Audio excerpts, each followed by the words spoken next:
जय हिंद प्यारे दोस्तों। आज एजीटीए का जो भी डॉक्यूमेंट वेरिफिकेशन चल रहा है उस पर थोड़ा बहुत जो डाउट बचा हुआ है, जैसे वाटर मार्क किसी में आ रहा है किसी में नहीं आ रहा है, और कौन सा बेस्ट सर्वर है, जिन्होंने फॉर्म फिल कर दिया है वो एक बार कैसे क्रॉस वेरीफाई करके उसको सबमिट कर दें, इन सब चीज़ों पर बात करेंगे। साथ में एक सेफ स्कोर पे भी बात करेंगे, क्या सेफ स्कोर रह सकता है इस बार की वैकेंसी में, क्योंकि धीरे धीरे अब बहुत कुछ क्लियर हो रहा है, तो उस पर बात करेंगे। नेक्स्ट वैकेंसी की क्या तैयारी होने वाली उस पर बात करेंगे। और सबसे बड़ी और गुड न्यूज़ कोई है तो बैच एजीटीए का लॉन्च हो चुका है। एजीटीए की आपकी जो नई बैच की आप डिमांड थी वो लॉन्च हो चुकी है। इसके बारे में डिटेल में बात करेंगे कि एजीटीए बैच में क्या क्या दिया जा रहा है और कैसे आप ज्वाइन कर सकते हैं। चलिए क्लास को स्टार्ट करते हैं। देखिए, आज की क्लास में डॉक्यूमेंट वेरिफिकेशन का जो लास्ट स्टेज है वो बताया जाएगा। इसके बाद डीबी पर कोई वीडियो नहीं बनाई जाएगी। जो भी कुछ आपके डाउट बचे हुए हैं उसमें क्लियर कर दिया जाएगा। इसमें सबसे बड़ा ज़्यादा फोकस रखिएगा जाएगा जो आपका सेफ स्कोर है। क्या सेफ स्कोर है, कौन से बच्चे नए क्लास के लिए तरफ मूव करें और कौन से बच्चे बैच ना खरीदें, क्योंकि अगर आप सिलेक्टेड हो इसमें तो बैच खरीदने कोई देखो मतलब नहीं है, ठीक है। और सबसे बड़ी बात है कि अभी भी जो बच्चे अगर सबमिट नहीं किए हैं तो एक बार उसको किस तरह से ओपन करें कि ताकि उनका जो भी एरर हो रहा हो देख सकें और उसको फिर उसके बाद सबमिट कर दें। उन पर ज़्यादा फोकस रहेगा आज की क्लास में, ठीक है। चलिए, तो सबसे पहले ध्यान रखना, सेफ स्कोर में बात करेंगे, वाटर मार्क की जो प्रॉब्लम उस पर बात करेंगे, और डॉक्यूमेंट में जो रोल नंबर सीरियल नंबर का कुछ अभी कन्फ्यूजन बचा हुआ है, कुछ वैसे आई थिंक 80% बच्चों ने डाउन अपना अपलोड कर दिया है, बट 20% बच्चों ने जो अपलोड नहीं किए उनके लिए, ठीक है।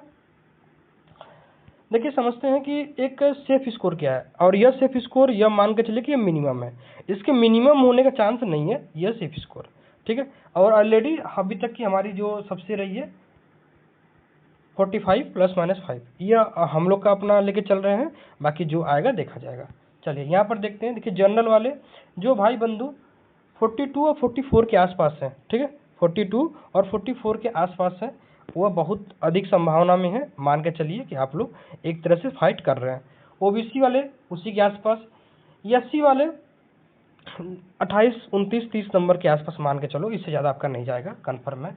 एसटी की सीट देखो बहुत कम है, इसीलिए ज़्यादा अनुमान नहीं कर सकते हैं, लेकिन इसका भी कट ऑफ बहुत कम जाएगा, बच्चे बहुत कम है। डीबी में इतना कम लोग को इनका कट ऑफ जाने का मतलब है कि इनके बच्चे ही बहुत कम है। अब कौन, देखो जैसे मान के चलो कि अगर आप 35-36 नंबर वाले हो, जनरल में बिलोंग करते हो, तो ओबीसी में बिलोंग करते हो, 35-36 नंबर लेके आए हो, तो नए बैच लॉन्च हो चुका है जीटी का, उसको ज्वाइन कर लो भाई, क्योंकि कोई चांस नहीं है। कोई अगर आपको बोल रहा है तो ये वो बस अपना बोल रहा है, लेकिन आप उसको लेके मत चलिए, नहीं हो पाएगा, चांस ही नहीं है, ठीक है। बहुत मतलब 99% नहीं है, मैं तो आयोग नहीं हूँ बट फिर भी 99% नहीं है भाई आपका, ठीक है। और वही सेम आपका ओबीसी, ईडब्ल्यूएस और जनरल, ये तीनों लोग अगर 35 से कम हो तो आप लोग नई वैकेंसी की तरफ देखो, ठीक है। महिलाओं के लिए आगे बताया जाएगा, ठीक है। चलिए, अब एक बात ध्यान रखिएगा कि नई वैकेंसी का जो नोटिफिकेशन है वो आ चुका है, 2759 पद आ चुके हैं। इसका क्या ब्लूप्रिंट रहेगा, अगले 6 महीने की क्या रणनीति रहेगी, इस पर वीडियो पहले ही बनाया गया है, आप जाके क्लास को देख सकते हैं। तो 2759 पद बहुत ज़्यादा है, अगर आप इस बार इसमें नहीं आ पा रहे हैं तो नेक्स्ट वैकेंसी की तरफ आप मूव कर सकते हैं, ठीक है। अब आते हैं क्षैतिज आरक्षण पे। पहले मैं समझाता हूँ, एक होता है वर्टिकल, एक होता है हॉरिजॉन्टल। ये दो प्रकार का रिजर्वेशन होता है।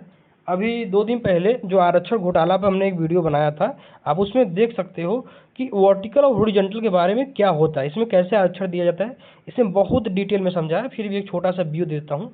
वर्टिकल में जो जनरल, ठीक है, general, EWS, OBC, SC, ST, जो यह कैटेगरी होता है, इसी कैटेगरी के अंदर जो रिजर्वेशन दिया जाता है उसे हॉरिजॉन्टल या क्षैतिज आरक्षण कहते हैं। क्षैतिज आरक्षण का यह मतलब नहीं होता कि अलग से दिया जाएगा। और डिटेल में समझना, एक वीडियो ऑलरेडी पड़ी हुई है, 2 दिन पहले की पड़ी हुई है, जिसमें आपको आरक्षण के घोटाला के बारे में समझाया गया है। अब जाके देख लो, सारा प्रॉब्लम आपका सॉल्व हो जाएगा, ठीक है। महिलाएं जो भी हैं, अगर आप 30 नंबर से ज़्यादा हैं तो बिल्कुल भी आप एक बार उम्मीद करके चलिए, आप लोग 30, 35, 38 जो भी हैं वो सब महिलाएं हैं, आप लोग बिल्कुल उम्मीद करके चलिए, क्योंकि आपकी सीट बहुत ज़्यादा है तो आप लोग शॉर्टलिस्टेड हो जाओगे। लेकिन हाँ, अगर 30 से कम है तो एक बार आप थोड़ा सा अगली भर्ती की तैयारी साथ में करना शुरू करो। उत्कृष्ट खिलाड़ी वाले जो हैं वह भी 30 से अगर कम है तो वह भी अगली भर्ती की तरफ मूव करने की कोशिश करें। जो भी पीएच कैटेगरी से हैं वह 15, 16, 12 नंबर हैं तो वह अगली भर्ती की तरफ मूव कर सकते हैं। आर्मी वाले जो 10 से 12 नंबर कम हैं वह, और जो भी अभ्यर्थी पुराने हैं जो कि मतलब कि अलग से उनको मौका दिया गया था, उनका भी कुछ आइडिया नहीं लग रहा है, फिर भी एक रफ आइडिया दिया है, आप पढ़ सकते हैं। देखिए, कोई भी फालतू भ्रम करने वाली बात यहाँ पर नहीं की जाएगी। नई भर्ती की नोटिफिकेशन आ चुकी है, जल्दी ही शॉर्ट लिस्ट कर लिया जाएगा, उसके बाद आपकी भर्ती का डेट आ जाएगा। तो आप कोशिश करिए कि मेहनत करिए, ताकि एक जो समय गैप जा रहा है ना, उसमें आप उसको फिल कर सकें। खाली समय बैठ के टाइम को वेस्ट करने से अच्छा है आप अपने समय को फिल करिए। डेली 2 घंटे 4 घंटे भी मानते हैं कि अभी एग्ज़ाम बहुत लेट होगा, तो इतना जल्दी आप पढ़ नहीं सकते, फ्लो बनता नहीं है, क्योंकि 1 साल हो गया पिछले एग्ज़ाम हुए। तो फ्लो बनाने की कोशिश करिए, 2 घंटा 4 घंटा अपनी रूटीन को बनाना शुरू करिए। देखिए, मिथ क्या है और वास्तविकता क्या है, इस पर बात करते हैं। यदि अपलोड किए गए डॉक्यूमेंट में यूपीटीपीएससी का वाटर मार्क नहीं आ रहा तो क्या फॉर्म रिजेक्ट आ जाएगा? देखिए, ऐसा कुछ भी नहीं होता, ये मिथ है, ठीक है, ऐसा बिल्कुल नहीं होता। आधिकारिक विज्ञापन में वाटर मार्क अनिवार्य नहीं है। यदि आपके पीडीएफ पर अपलोड डेट एंड टाइम और पेज संख्या दिखाई दे रही है तो आपका डॉक्यूमेंट सफलतापूर्वक स्वीकार कर लिया गया है, ठीक है। मेरी बात समझ गए आप लोग? अगला, वाटर मार्क हल्के अक्षरों में आना बहुत अच्छा है, लेकिन न आने पर घबराए नहीं, ये एक सिस्टम की ग्लिच हो सकती है, क्योंकि सर्वर कितना प्रॉब्लम किया है। एक दिन तो सर्वर ही एकदम क्रैश हो गया था, चल ही नहीं रहा था, 1-2 दिन सर्वर एकदम डाउन चल रहा था। तो आप सबको पता है कि सर्वर कितनी कितनी खराब और घटिया तरीके से चलती है यूपीटीपीएससी की। तो इसको लेकर आप डिस्टर्ब मत होइए, ठीक है। अभी ये वाटर मार्क की प्रॉब्लम के बारे में और अंदर बताया गया है, देखते रहिए क्लास को। और छोटी सी रिक्वेस्ट है, सब्सक्राइब जरूर करिए, क्योंकि अगर आप लोग के लिए इतने मेहनत से पीपीटी बनाए जा रहे हैं, पढ़ाए जा रहे हैं, वीडियो दिए जा रहे हैं, तो कम से कम आप अपना भी प्यार दिखाइए, अपना भी साथ दिखाइए, ठीक है।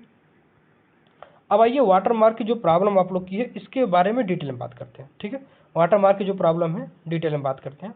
पहला, देखिए, जो भी भाई बंधु हैं, आपसे छोटी सी रिक्वेस्ट है, अगर आप अभी अपलोड नहीं किए हो तो मोबाइल से अपलोड करने गलती मत करो। ये कोई फार्म नहीं भर कर रहे हो, ये डीवी करा रहे हो, मतलब तुम एक तरह से 2 स्टेज क्रॉस करके लास्ट स्टेज पे खड़े हो, तो मोबाइल से मत करो, किसी लैपटॉप से करो। अगर लैपटॉप नहीं है पास में तो साइबर कैफे की तरफ रुक करो। दूसरी बात है मोजिला फायरफॉक्स। मोजिला फायरफॉक्स जो होता है, उसकी जो वेबसाइट्स होती है सबसे सुरक्षित मानी जाती है, क्रोम से ज़्यादा सुरक्षित मानी जाती है। तो आप ट्राई करो कि मोजिला फायरफॉक्स से अपना सारा काम करो। आपका जो भी साइज है वह 1 से 1.5 MB के बीच में रखो, ठीक है, 1 से 1.5 MB के बीच में रखो, इससे बड़ा साइज रखने की गलती मत करो। आपके लैपटॉप में या आपके सिस्टम में कोई ना कोई, जैसे एडोबी का होता है और बहुत सारे पीडीएफ रीडर होते हैं, तो कोई पीडीएफ रीडर अच्छा हो, ताकि उसमें आपका वाटर मार्क साफ से दिख सके। कभी कभी क्या होता है कि आपके पास पीडीएफ रीडर नहीं होता है, तो आप जिसमें पीडीएफ ओपन करते हैं उसमें वाटर मार्क होता है, लेकिन आपको वाटर मार्क दिखता नहीं है। तो उसके बाद तुम्हारा फाइनल प्रॉब्लम खत्म हो जाएगा। आपका सब डॉक्यूमेंट अपलोड हो गया है, सब कुछ सही है, तो आपका पीडीएफ पे दिखाएगा जरूर, ठीक है। दूसरी प्रॉब्लम क्या है, सीरियल नंबर बनाम रोल नंबर। यह चीज़ समझते हैं। देखो, आयोग के अनुसार आप सीरियल नंबर रोल नंबर में से किसी एक का चयन कर सकते हैं। इसकी कोई अनिवार्यता नहीं है कि आप दोनों में से सिर्फ सीरियल नंबर चूज करेंगे या रोल नंबर चूज करेंगे। आप दोनों में से कोई एक चूज कर सकते हैं, ये आयोग कहा है, ठीक है। आपका 10 की, 12 की और ग्रेजुएशन की डिग्री, समझ रहे हो मेरी बात? देखो, पहला तरीका क्या है, यदि आपने हाई स्कूल में सीरियल नंबर भरा है तो इंटरमीडिएट और स्नातक में भी सीरियल नंबर भरिए। दूसरा तरीका क्या है, यदि आपने अगर हाई स्कूल में रोल नंबर भरा है तो आगे के प्रमाण पत्रों में भी रोल नंबर को भरिए। मेरी बात समझ रहे हो आप लोगों? मतलब एक वे में सब भरो, जो स्टार्ट में रखे हो वही डॉक्यूमेंट का डिटेल लास्ट में भी रखो। कहीं सीरियल, कहीं कहीं डिग्री का मतलब कि प्रमाण पत्र संख्या, कहीं रोल नंबर संख्या, कहीं क्रम संख्या, ये अलग अलग मत भरो, थोड़ा उससे कन्फ्यूजन क्रिएट होता है। आप सबको पता है कि ऑल एनडीबी हो रही है, कंप्यूटर स्कैन करना है। अब मैनुअल होता है तो बता सकते हो सर ये सीरियल नंबर है और ये रोल नंबर है, लेकिन यहाँ पर तो मैनुअल हो नहीं रहा है, ऑनलाइन हो रहा है, तो सब कुछ एक एक चीज़ को फूक फूक के चलना पड़ता है। कहावत सुने हो ना, दूध का जला छाछ फूक के पीता है, सुने हो ना कि यार आदमी दूध से जल जाता है तो छाछ को फूक के पीना सीख जाता है। तो यही तरह है, थोड़ा भाई संभल के चलो आगे। अगला आते हैं, अगला प्रॉब्लम क्या है, अगला प्रॉब्लम है कि निवास और जाति प्रमाण पत्र की वैधता, ठीक है। देखो, निवास और जाति प्रमाण पत्र की वैधता के बारे में समझते हैं। देखो, विज्ञापन जारी होने के समय का प्रमाण पत्र, यदि आपके पास मूल विज्ञापन, ठीक है, यदि आपके पास मूल विज्ञापन और पेड के दौरान प्रमाण पत्र हैं तो बिना किसी संदेह उन्हीं का उपयोग करें, यही सबसे सुरक्षित विकल्प है। डॉक्यूमेंट वेरिफिकेशन पे एक डिटेल वीडियो पहले ही बनाई जा चुकी है, अच्छी व्यूज गई थी, बहुत सारे कमेंट भी आए थे। एक बार फिर मैं समझाता हूँ। डॉक्यूमेंट वेरिफिकेशन का रूल यह होता है कि जब आपने फॉर्म फिल किया उस समय जो डॉक्यूमेंट आपने नंबर डाला है वो क्या आप भी आपके पास है, क्योंकि वही वेरिफिकेशन को क्रॉस वेरीफाई किया जाता है, ठीक है। दूसरी बात है नवीनतम प्रमाण पत्र, यदि पुराना प्रमाण पत्र उपलब्ध नहीं है और हाल में कोई प्रमाण पत्र 24 या 2025 का अपलोड करोगे तो उसमें क्या इशू है, देखो अगर कोई जाति प्रमाण पत्र EWS प्रमाण पत्र अगर अपलोड करोगे तो वह वैलिड नहीं होगा। लेकिन अगर आप निवास प्रमाण पत्र 2025 का अपलोड कर रहे हो तो उसको वैलिड माना जाएगा, उसमें कोई दिक्कत नहीं है। लेकिन अगर आपके पास पुराना है तो ट्राई करिए पुराना ही अपलोड करिएगा, इस बात का ध्यान रखिएगा। प्रमाण पत्र की तिथि जो भी हो सुनिश्चित करें कि डिजिटल पोर्टल पर वही तरह से स्पष्ट और पढ़ने योग्य हो। मतलब कहने का जो भी आप डॉक्यूमेंट अपलोड कर रहे हो उसमें जो जो नंबर है वही नंबर डालना, और वो पढ़ने में मतलब स्कैन जब हो उसमें डाटा हो तो वह पढ़ने में, ऐसा नहीं कि कहीं एक लिखा और एक कट गया हो, 2 लिखा हो वहाँ पे हो तो बस तुम्हारा लोला कट जाएगा। ठीक है। सेव करने का गोल्डन रूल पहले समझो। कई अभ्यर्थी डेटा एडिट करते हैं लेकिन सेव नहीं करते हैं। आपका DB तब तक पूरा नहीं माना था जब आप इस क्रम को पालन नहीं करते हैं। क्या पालन करना है? सबसे पहला, यदि आप किसी भी चरण में कोई डॉक्यूमेंट या फोटो एडिट करते हैं तो उसको तो आपको उसी पेज के नीचे, ठीक है, आपको उसी पेज के नीचे अपडेट बटन पर अनिवार्य रूप से क्लिक करना होगा। बिना अपडेट बटन पर क्लिक किए वो सेव तो हो जाएगा लेकिन पुराना वाला ही डाटा सेव होगा, नया जो डाटा डाले वो उस पर नहीं सेव होगा। ठीक है। मिलान करें मतलब क्रॉस वेरीफाई करें कि सुनिश्चित करें कि रिक्वायर्ड डॉक्यूमेंट यानी जितने डॉक्यूमेंट चाहिए उतना डॉक्यूमेंट आपका अपलोड है, तभी आप स्टेटस को कंप्लीट मानिएगा, नहीं कंप्लीट मत मानिएगा तब तक। ठीक है। लॉग आउट, जब सारे चरण पूरे हो जाएं तो पोर्टल को सुरक्षित रूप से लॉग आउट करें। ठीक है। लॉग आउट करना ही फाइनल सबमिशन माना जाएगा। मेरी बात समझ रहे हो? जो सबमिट के बाद जब लॉग आउट तुम उस पोर्टल से मानोगे तभी तुम्हारा फाइनल सबमिशन माना जाएगा। चलो अब आते हैं एक छोटा सा DB का चेकलिस्ट चेक कर लेते हैं। पहली बात है आपने कट ऑफ, इसको इसलिए देखो मैं जो भी समझा रहा हूँ इसमें कट ऑफ के बारे में ये समझा रहा हूँ कि मान लो कि चलो आप अभी 30 नंबर हो रहे हो, ठीक है, और आप जनरल से बिलोंग करते हो तो नया बैच लॉन्च हो चुका है, बाकी बहुत जगह बैच लॉन्च हो चुके हैं, तो हम नए बैच की तरफ मूव ऑन कर जाओ। क्योंकि जो भी इस समय प्रेजेंट टाइम सिनेरियो में बता रहा हूँ, कंपटीशन जो है ना उसमें एक एक दिन का समय बहुत हार्ड है आपका। आप एक दिन का समय गवा दोगे मूवी देखकर।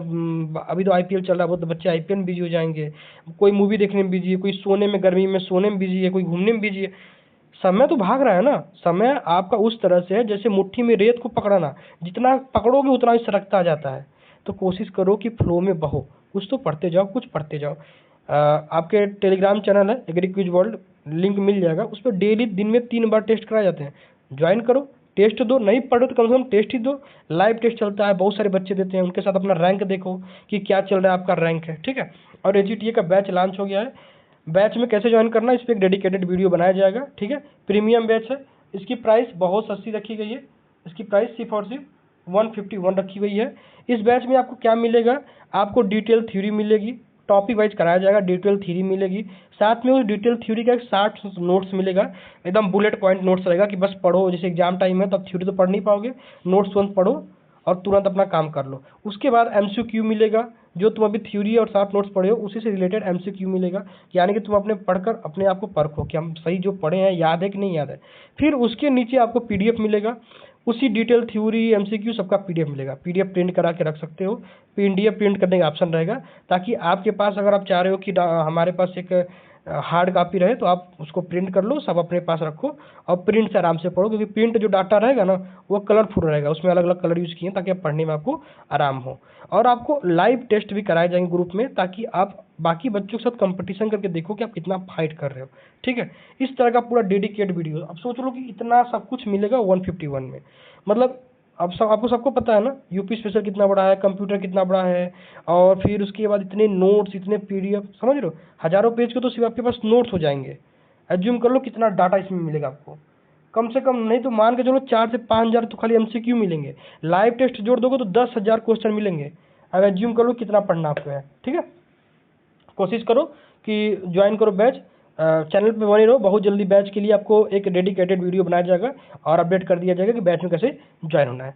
तब तक अभी पढ़ते रहिए, मस्त रहिए, टेलीग्राम ज्वाइन करिए, वहाँ लाइव टेस्ट कराए जा रहे हैं। देखो अभी लाइव टेस्ट क्या है, दिन में 3 बार कराया जा रहा है, मालवा की बुक से, RK शर्मा की बुक से, सब्जेक्ट वाइज। वहाँ पर बहुत सारे बच्चे देते हैं, उनके साथ कंपटीशन करो तुम, ज़्यादा ज़्यादा बच्चे FO वाले हैं तो तुमको पता चलेगा कि लेवल क्या तुम्हारी है। ठीक है। इससे तुम और अच्छे अपने आप को बिल्ड कर पाओगे। टेलीग्राम ज्वाइन करो और यूट्यूब को सब्सक्राइब करो। मिलते हैं नेक्स्ट क्लास में, तब तक मस्त रहो।